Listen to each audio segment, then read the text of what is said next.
All right, joining us now to break this down a little bit more is retired Major General Michael McGuire. Great to have you back, General. When we look at sort of this strategy, the shifting strategy from the Russians right now, do you believe it's changing course, focusing on the south and the east as is being reported right now? Yeah, it was great reporting from Jim. We talked the other day, just a few days ago, I was on Newsmax, and I said, listen, there's a push around Kyiv to move people back and move the Russian forces back. That's a huge victory for the morale of the Ukrainian people and the military. And yes, I am concerned, as the reporting is indicated, that the focus is now on Mariupol and that eastern area around Kharkiv.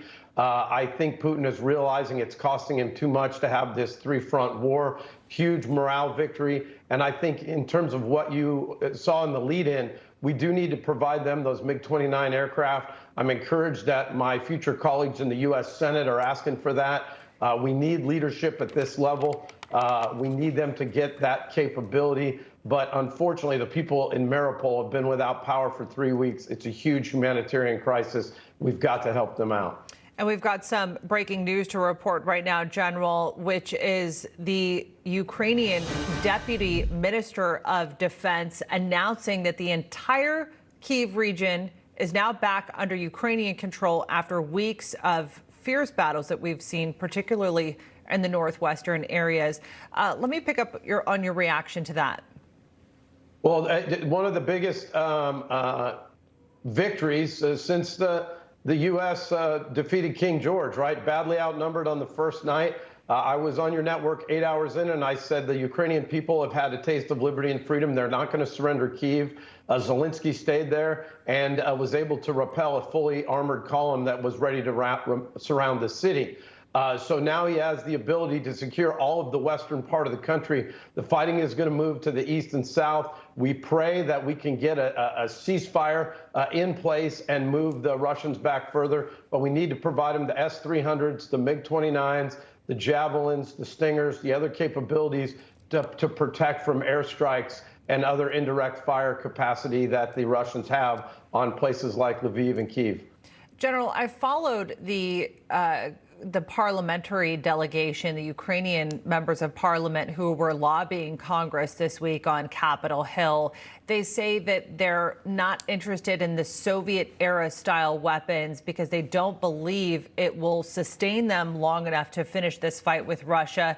They want to get more of an upper hand so there can be success when it comes to diplomatic negotiations. They want the new weapon systems. They want their pilots flying these jets. They want training. Why do you think we're seeing a reluctance by the United States to do that?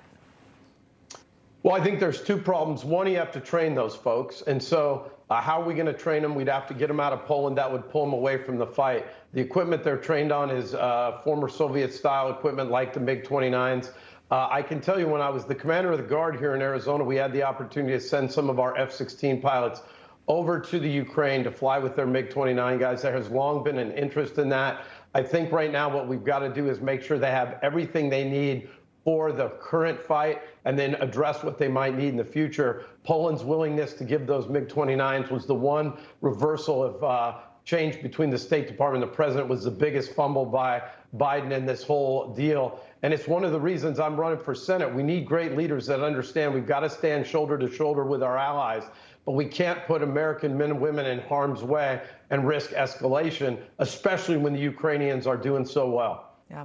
General, where do you think things are going to be a month from now? Well, I think the West is been held.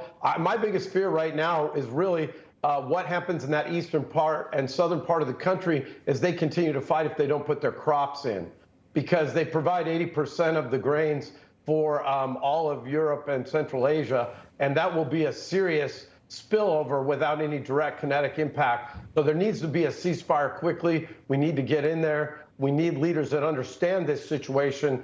And I keep saying, the problem that we have right now is, while we understand the strategic interests in that region, the bigger issue is people like China and the Russians brokering the Iranian deal is making us look weaker and weaker on the world stage, and all these maligned actors are feeling emboldened, and we can't be stretched that thin.